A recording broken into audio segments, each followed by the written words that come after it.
wormwood, semen retention, and body gangs. Coming back at you with another video. And in this video, I wanted to go over ghetto magic and penitentiary geniuses, man. I haven't started a video off like that in a minute. I got the chameleon style, cuttlefish power. Always changing up, man, so they won't bite your style. You got to change up. Never let them get used to you. Always change up, man. They want you to stay doing the same thing so that they can examine it and analyze it and know how to pick it apart. No, I'm always bobbing and weaving, man. Ghetto magic and penitentiary geniuses. Now, as I lived in the ghetto, and I know all this stuff about the penitentiary, one thing I know is that there are geniuses in the penitentiary and magic all in the ghetto, man. We overlook these things because people paint a bad picture. I understand why. I understand why nobody look at prisoners as geniuses and why they don't see the magic in the ghetto, the things that happen every single day around us. Like a dude named 10 Speed, right? They said that 10 Speed turned down a deal from the Denver Broncos. If you from Watts, you know 10 Speed because 10 Speed used to ride a 10 Speed and he had about 3 baskets connected to this 10 Speed that he used to hold with his hand, man. He tied up 3 shopping baskets, connected them together, and he filled them up with recyclables, man. His calves was as big as Ronnie Coleman's. If you live by the Nickersons, the Imperial Courts, well, hell, if you live in Watts, you know 10 Speed. A lot of people don't know that 10 Speed turned down that deal. 10 Speed graduated from college, and he went to the NFL for a year, but then I guess they tried to give him that deal. Back when they was telling the story of 10 Speed, I didn't understand why he turned down an NFL contract and all of that, but now I got mad respect for 10 Speed. But see, 10 Speed knew that ghetto magic, man. There's a lot of crackheads. See, I love crackheads, man. I see the good side of them. Now, I don't like them stanking and stealing, pop locking for a nickel. I don't like that. But the wisdom, man, and the magic. There's so many crackheads, man, that'll wake up in the morning and all throughout the day they manifest in crack. You hear what I'm saying? It sounds weird. Yeah, Wormwood is talking about a crackhead. Listen, I'm breaking this manifestation thing down to the smallest atom to show you that if a damn crackhead can do it, then just imagine what that crackhead could do if he wasn't a crackhead.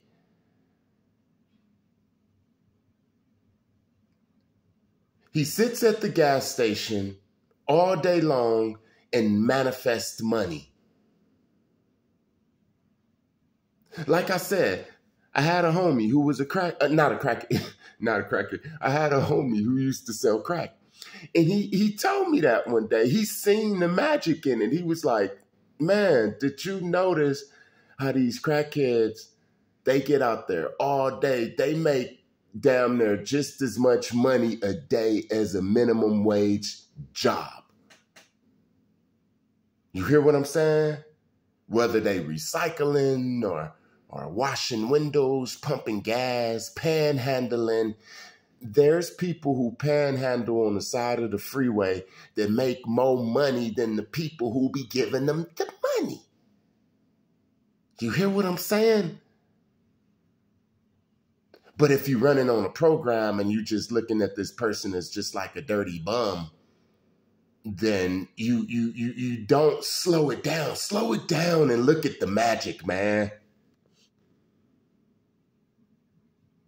You hear what I'm saying?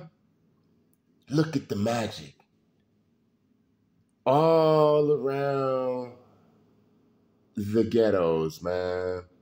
I would see a person get out the penitentiary, especially somebody who's from a gang and they known in a gang. And in a couple of months, man, they up in a Cutlass, triple gold D's. That's back when I was younger. You know, people had stuff like that.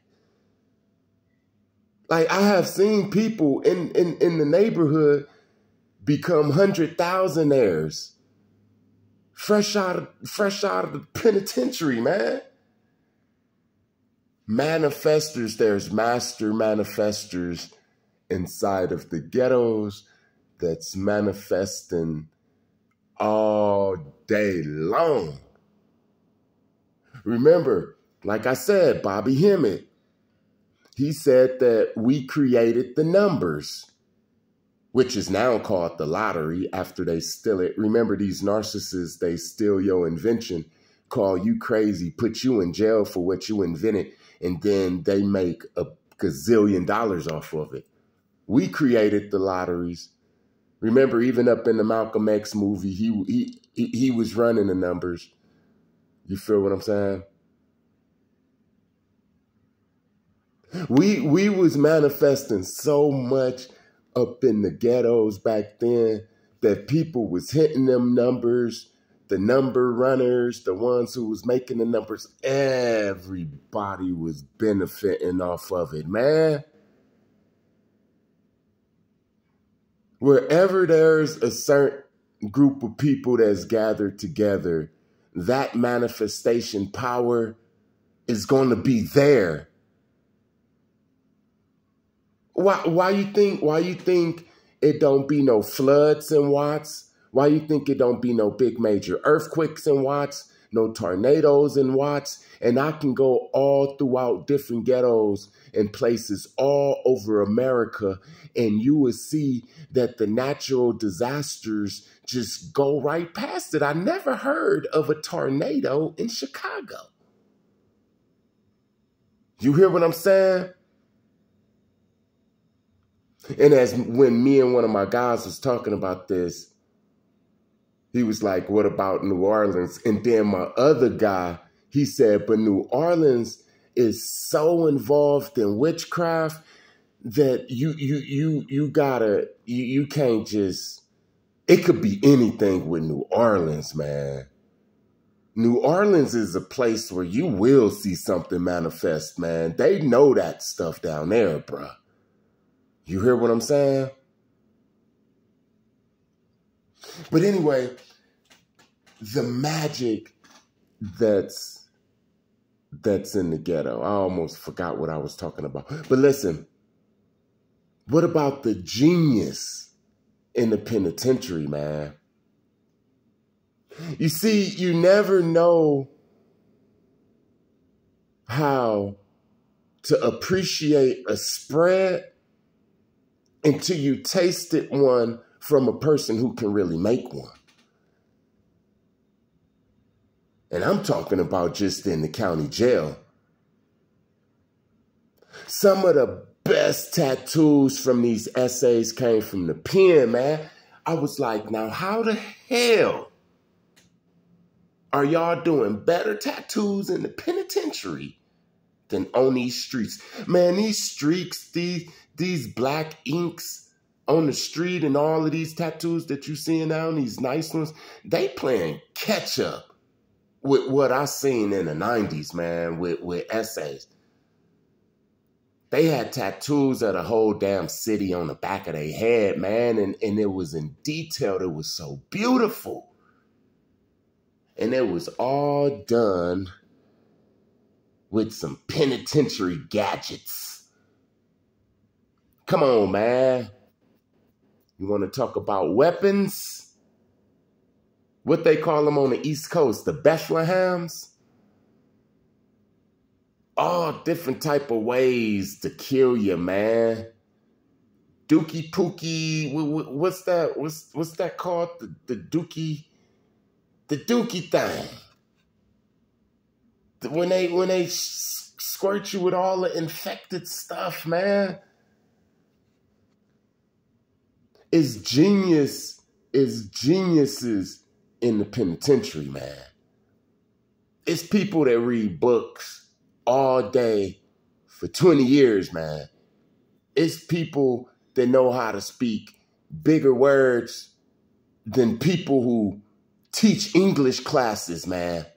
It's people that can look at people and pick them apart without them even saying anything, man. Right up in the penitentiary is geniuses. All of that solitude, all of that visualization, all of that semen retention. You hear what I'm saying? All of that pressure up in there, still surviving, all of that testosterone. You start to create.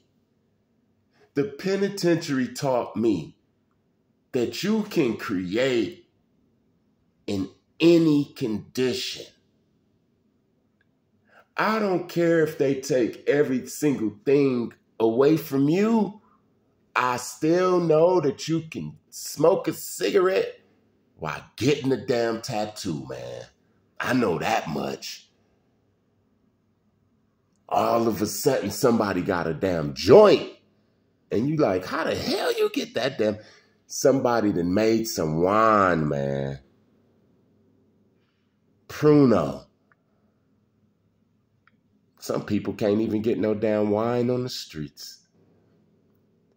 And this dude up in the LA County jail burping the baby.